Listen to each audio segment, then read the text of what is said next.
जैसा कि last episode में हमने देखा कि जियान ने हान फैंग से मुगू के बारे में जाना कि मुगू ना सिर्फ सोल हॉल का एक एल्डर है बल्कि वो पहले जब टीचर मरे थे तब उसने ही हान फैंग को भड़काया था। तो जियान को मुगू के ऊपर और ज्यादा गुस्सा आता है।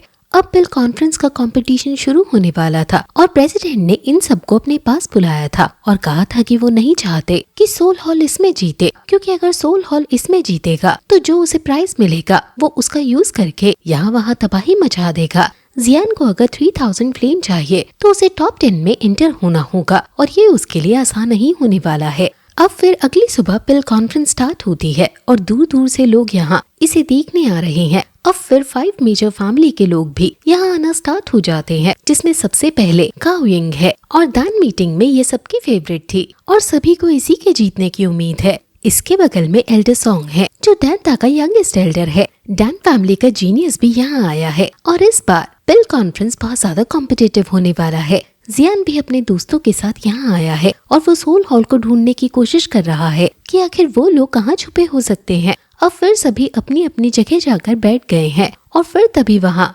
दांता के टॉप 3 एल्डर्स आते हैं।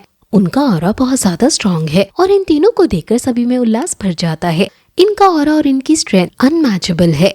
इन 3 में एक लेडी एल्डर है और जियान इनको देखकर सोचता है कि क्या ये वो हाओ जो पूरे साल कहीं गायब रहती है और इस मौके पर आ जाती है। प्रेसिडेंट जिनका नाम जुआन कॉन्गजी है वो आगे आकर पूरे क्राउड को एड्रेस करते हैं और यहाँ जितने भी अल्केमिस्ट पार्टिसिपेट करने आए हैं उनका वेलकम करते हैं और कहते हैं कि आप लोग पूरे कॉन्टिनेंट घूमकर यहाँ आए हो और आपने बहुत लंबा सफर तय किया है। मैं आपका और ज्यादा टाइम वेस्ट नहीं करूँगा। रूल्स पहले की तरह सेम रहेंगे जो कि ये है। ये कंपटीशन 3 टेस्ट में डिवाइड होगा। फर्स्ट लेवल जो होगा सोल इल्यूजन। उनके आगे एक मशीन है और वो उसको पॉइंट आउट करते कहते हैं कि सभी अल्केमिस्ट इसमें जाएंगे और इसको पार करने के बाद आप लोग सेकंड लेवल में एंटर होंगे, यानी आप दान रियलम में एंटर होंगे। जो भी अल्केमिस्ट फर्स्ट लेवल के ही इल्यूजन में खो जाएगा उसे डिस्क्वालीफाइड कर दिया जाएगा। एल्डर ये जॉन्ग जियान को कहते हैं कि फर्स्ट लेवल को पार करना तुम्हारे लिए मुश्किल नहीं होगा, लेकिन फिर भी तुम्हें सावधान रहने की जरूरत होगी। अब प्रेसिडेंट आगे बोलते हैं कि जो अल्केमिस्ट अल्केमी वर्ल्ड में एंटर कर जाएगा उसे बहुत सारी मेडिसिनल मटेरियल्स मिलेंगे।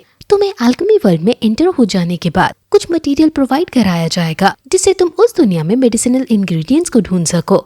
इस साल ना सिर्फ चैंपियन को एक पोजीशन दी जाएगी बल्कि उसको एंशिएंट सोल कल्टीवेशन की बहुत सी टेक्निक्स भी दी जाएंगी जिसका यूज करके वो फ्यूचर में 8th लेवल और 9th लेवल के अल्केमिस्ट भी बन पाएंगे। ये सुनकर सभी ऑडियंस शॉक हो जाती है कि इस बार तो पिल कॉन्फ्रेंस का बजट बहुत ज्यादा बढ़ गया है, क्योंकि इन सभी प्राइजेस से कोई नॉर्मल आदमी भी इतना बड़ा अल्केमिस्ट बन सकता है। आसपास के अल्केमिस्ट अब जीतने के लिए और ज्यादा मोटिवेट हो जाते हैं और जियान भी कहता है कि इस चैंपियन पोजीशन के लिए मैं भी पूरी कोशिश करूंगा चाहे कुछ भी हो जाए। लॉर्ड त्यान हाओ भी कहते हैं कि हाँ, यही फाइटिंग स्पिरिट होनी चाहिए तुम में, बस इसको लास्ट तक कंटिन्यू रखना। अब प्रेसिडेंट उस मशीन को चालू कर देते हैं और कहते हैं कि जो भी लेवल 5 के और उससे ऊपर के अल्केमिस्ट है वो इस मशीन के अंदर जाओ और सोल इल्यूजन के टेस्ट को दो। सभी अल्केमिस्ट तुरंत उड़कर इस मशीन में जाने लगते हैं और अब ये 3 ग्रेट एल्डर्स भी अपनी अपनी जगह बैठ जाते हैं। लेडी एल्डर कहती है कि इस बार तो बहुत से लोग यहाँ आए हैं, जिस पर सेकेंड एल्डर कहता है कि 3000 फ्लेम कोई ऑर्डिनरी फ्लेम नहीं है, इसको हासिल करने के लिए लोग शतक तक लगा देते हैं। लेडी एल्डर पूछती है कि क्या वो लोग भी आएंगे, जिस पर वो कहता है कि सोल हॉल के एम्बिशंस बहुत बड़े हैं और वो यहाँ जरूर आएंगे। प्रेसिडेंट कहता है कि हमारी यंगर जनरेशन बहुत टैलेंटेड है और मुझे यकीन है कि ये लोग सोल हॉल को जीतने नहीं देंगे। अब सबसे ज्यादा चीज जो मुझे क्यूरियस कर रही है वो है जियान का यहाँ होना। देखते हैं कि जियान कितनी दूर तक इसमें जा सकता है। अब जियान भी इस मशीन में एंटर कर जाता है। सेकंड एल्डर पूछता है कि ये वही जियान है ना जो 5 मेजर फैमिलीज में चैंपियन बना था। प्रेसिडेंट हाँ करते हैं और बताते हैं कि ये याओ चैन का डिसाइपल भी है। ये सुनकर लेडी एल्डर के आसपास का वक्त रुक सा जाता है, क्योंकि याओ चैन के साथ इनकी कोई हिस्ट्री रही है। प्रेसिडेंट बताते हैं कि जियान ने बताया कि याओ चैन की सोल बॉडी को सोल हॉल के लोगों ने कैप्चर कर लिया है। इस दान मीटिंग के बाद हम जियान की मदद करेंगे और याओ चैन को ढूंढेंगे। वो एल्डर लेडी गुस्से में कहती है कि आखिर क्या जरूरत थी उसको पहले इतना शो ऑफ करने की। उसे पता था कि सोल हॉल उसके पीछे पड़ी है, लेकिन फिर भी उसने दान रीजन को छोड़कर यहाँ वहाँ घूमने का सोचा। आखिर तुम्हारे साथ ऐसा होना ही था। वो लेडी दुख में ये सब याओ चैन के लिए कह रही है। प्रेसिडेंट कहते हैं कि तुम बेकार का गुस्सा मत करो, क्योंकि हम सब जानते हैं कि हम सबसे ज्यादा तुम्हें याओ शेन की परवाह करती हो और ऐसा कोई पल नहीं रहा जिसमें तुमने याओ शेन को ढूंढने की कोशिश नहीं की हो। वो लेडी एल्डर फिर भी दुखी होते हुए कह देती है कि मुझे फर्क नहीं पड़ता कि याओ शेन मरे या जिए, लेकिन उसके एक्सप्रेशन से साफ पता लग रहा है कि वो याओ शेन को कितना मिस करती है। और वो भी कहती है कि डैन मीटिंग के बाद मैं याओ शेन के डिसाइपल जियान से जरूर मिलना चाहूंगी। जियान अब इस मशीन के अंदर है और यहाँ हर जगह अंधेरा सा है और यहाँ काफी सारे अल्केमिस्ट हैं।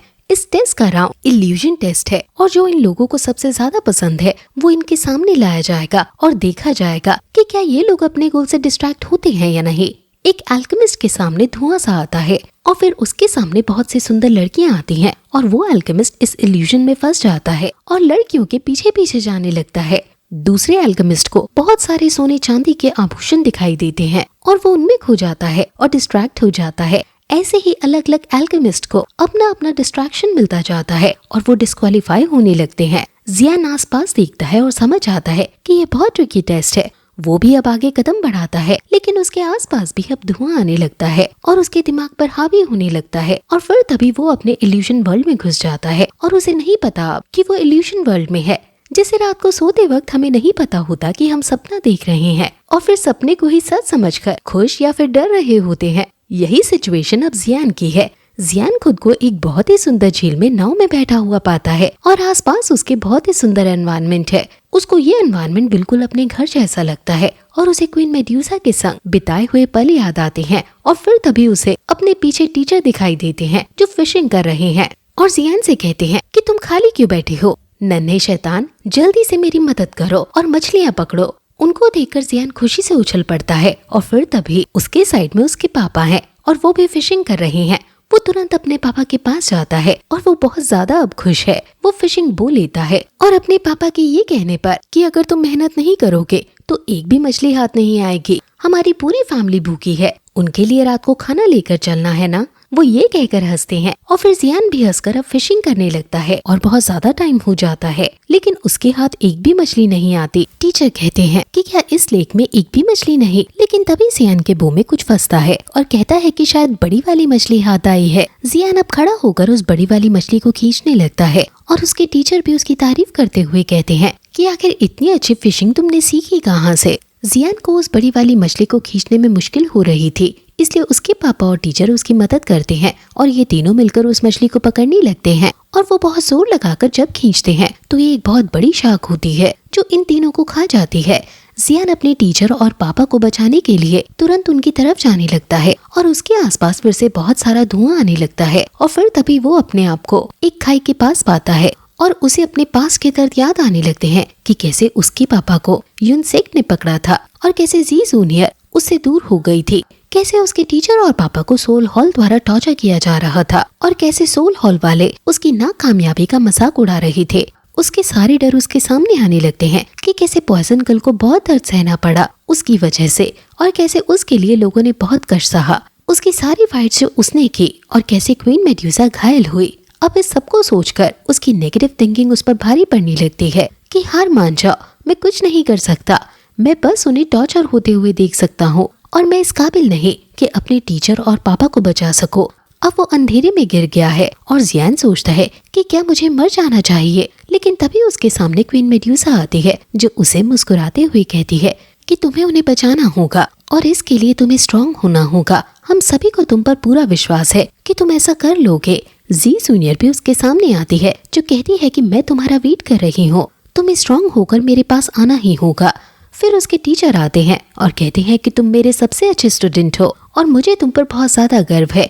फिर उसके पापा आते हैं जो कहते हैं कि बेशक तुमने बहुत ही मुसीबतें झेली हैं अपनी कल्टीवेशन में, लेकिन तुमने उनका डटकर सामना किया है और आगे भी करोगे, क्योंकि ज़ियाओ फैमिली के लोग कभी गिव अप नहीं करते। उसके भाई और उसके शुभ चिंतकों की बातें उसके दिमाग में घूमने लगती हैं और उसका कॉन्फिडेंस अब बढ़ने लगता है और वो अब अपनी इस नेगेटिविटी से निकलने लगता है। वो अपने टीचर और पापा को याद करते हुए कहता है कि इतने समय के बाद मैंने आपको खुश देखा है, काश ये सभी इल्यूजन सच्चे होते, लेकिन मैं जानता हूँ कि ये सब फेक है और इसको सच बनाने का बस एक ही रास्ता है और वो है ताकतवर होना। आप सभी का बहुत बहुत धन्यवाद जो आपने मुझे इस नेगेटिविटी से निकाला और प्यार और रिस्पॉन्सिबिलिटी का असली मतलब समझाया। अब मुझे कोई चिंता नहीं, अब चाहे आगे का रास्ता कितना भी टफ हो, मैं हार नहीं मानूंगा। तभी जियान के अंदर से बहुत ज्यादा ऑरा निकलता है जो उसके आसपास के धुएं को हटाकर उसे पोर्टल से पास करवा देता है और फाइनली वो एक अलग दुनिया में पहुंच जाता है। ये अल्केमी वर्ल्ड है। अब फिर उसके सामने अनाउंसमेंट होती है कि जो भी कंटेस्टेंट फर्स्ट लेवल को पार कर दिए हैं और अल्केमी वर्ल्ड में घुस गए हैं, उन्हें दानजी का मैप और स्पेस स्टोन मिलेगा। मैप में बताए हुए उन्हें सारे मेडिसिनल इंग्रेडिएंट्स ढूंढने हैं और फिर उनका ये लेवल पास होगा। अगर किसी मुसीबत में फंस जाओ और जान जाने वाली हो, तब आप लोग इस स्पेस स्टोन को क्रश कर देना। इसको क्रश करते ही आप लोग अल्केमी वर्ल्ड से बाहर आ जाओगे। जियान अपने मैप और स्टोन को ले लेता है और सोचता है कि यहाँ मेडिसिनल इंग्रेडिएंट्स को ढूंढना आसान नहीं होने वाला है, क्योंकि ये जगह बहुत बड़ी और उसके लिए नई है। जियान फिर आगे जाने लगता है और मैप के अकॉर्डिंग जो जगह मार्क है वहाँ की तरफ आगे बढ़ रहा है। वो वैन याओ माउंटेन रेंज में जा रहा है और तभी उसे एक बहुत ही खास मेडिसिनल इंग्रेडिएंट मिल जाता है जिसका नाम 1000 ईयर ओल्ड रहमानिया ग्लूटिनोज है। वो याद करता है कि उसके टीचर ने उससे कहा था कि ये अगर रहमानिया ग्लूटिनोसा 100 साल से ज्यादा उग जाए तो उसके आसपास मैजिकल बीस्ट होते हैं जो उसे और ज्यादा नरिश करते हैं, और ये तो मुझे 1000 साल पुराने वाला मिला है। तो जियान अपने स्पिरिचुअल पावर से आसपास किसी मैजिकल बीस्ट को लोकेट करने लगता है। फिर तभी उसे एक और हर्ब दिखती है जिसका नाम Jade Mirror in the Heart of Earth है। वो उसको भी ले लेता है और इसको ध्यान से देखने पर उसे पता चलता है कि इसे डिफरेंट फायर्स का यूज करके फॉर्ज किया गया है और इसके हाई चांसेस हैं कि इसके मैरो को निकालकर सोल को फॉर्ज करने वाली पिल बनाई जा सकती है। अब तभी उसको अपने पीछे किसी के होने का एहसास होता है और वो कहता है कि तुम इतनी देर से छुपे हुए हो तो क्यों ना अब तुम बाहर आ जाओ। अब तभी एक मोटा आदमी उसके सामने आता है और कहता है कि इस डेट को मैंने भी देखा था, इसलिए इस पर मेरा भी हक है। तुम चुपचाप मुझे ये दे दो, मैं फिर तुम्हें कोई नुकसान नहीं पहुंचाऊंगा। जियान कहता है कि तुम बकवास पेल रहे हो। अगर तुमने इसे देखा था तो तुम इसे जल्दी से आकर ले लेते। तुम पर वो तो किया नहीं गया और तुम मुझसे अब ये छीनना चाहते हो। भूल जाओ इसे। अब मोटा आदमी कहता है कि तुम सिर्फ दोजोंग के 2 स्टार पर हो और फिर भी मुझसे जबान लड़ा रहे हो। अब तुम्हारी खैर नहीं। जियान तुरंत अपने अर्थ डेमन पपेट को निकालता है और उसको मोटू को मारने को कहता है। 8 स्टार दोजोंग पपेट को अपने पास आता हुआ देखकर मोटू की पैंट गीली हो जाती है और वो भागने का ट्राई करने लगता है, लेकिन पपेट उसको जाने देने वाला नहीं था। पपेट उसे बुरी तरह से पीटने लगता है। मोटू भी उस पर काउंटर अटैक करने का ट्राई करता है लेकिन फेल हो जाता है, इसलिए वो यहाँ से भागने में ही अपनी भलाई समझता है। अब जियान यहाँ अपना और टाइम वेस्ट नहीं कर सकता, इसलिए वो पपेट को वापस बुला लेता है और यहाँ से अगली जगह जाने लगता है। वहीं दूसरी तरफ एल्डर सॉन्ग लोगों को इकट्ठा किए हुए हैं और कहते हैं कि हमें एक अलायंस बनाना चाहिए जिससे हम सभी मैप में बताए हुए इंग्रेडिएंट्स को हासिल कर सके। यहाँ पर एक 8 लेवल का मॉन्स्टर भी है और अगर हम अकेले अकेले रहे तो उसके हाथों मारे भी जा सकते हैं, लेकिन अलायंस में रहोगे तो सुरक्षित रहेंगे। एक आदमी कहता है कि अगर हमारे अलायंस वालों ने हम पर मौका देखकर हमला कर दिया तो इस पर एल्डर सॉन्ग कहते हैं कि जो भी अलायंस मेंबर होंगे वो एक दूसरे पर हमला नहीं करेंगे और अगर उन्होंने ऐसा किया तो बाकी अलायंस वाले उस पर टूट पड़ेंगे और उसको डिस्क्वालीफाई करने पर मजबूर करेंगे। सभी को ये आइडिया काफी अच्छा लगता है और सभी इस अलायंस के लिए मान जाते हैं। जियान भी ये थोड़ी दूर से सुन रहा है और सोचता है कि ये आइडिया तो अच्छा है, लेकिन उसे खुद स्ट्रेंजर्स के साथ काम करने का एक्सपीरियंस नहीं है, इसलिए शायद उसके लिए अलायंस में जुड़ना सही नहीं। वहीं दूसरी तरफ 2 अल्केमिस्ट जो एक गुफा में घुस गए हैं, उनको कुछ खतरनाक लोग पकड़कर अपने राजा के पास ले आते हैं और कहते हैं कि ये 2 अल्केमिस्ट हमारे मेडिसिनल इंग्रेडिएंट्स चुरा रहे थे। इनका राजा कहता है कि इनका जो करना है वो करो और इतनी भयानक सजा दो कि आगे से कोई हमारे यहाँ चोरी करने का सोचे भी नहीं। वो दोनों अल्केमिस्ट अपनी जान की भीख मांगते हैं, लेकिन वो दोनों सैनिक उन्हें किचन में पकाने को ले जाते हैं, लेकिन तभी कोई आता है और सैनिकों को हटाकर उन दोनों को बचा लेता है। और फिर तभी सीन कट होता है और हम उस अलायंस की तरफ फिर से देखते हैं और फिर तभी जियान अलायंस को देख रहा था। वहाँ उस पर ऊपर ज़्वान मिंगसेक का वो आदमी अटैक कर देता है और कहता है कि जियान अब यहाँ तुम्हें मुझसे कौन बचाएगा।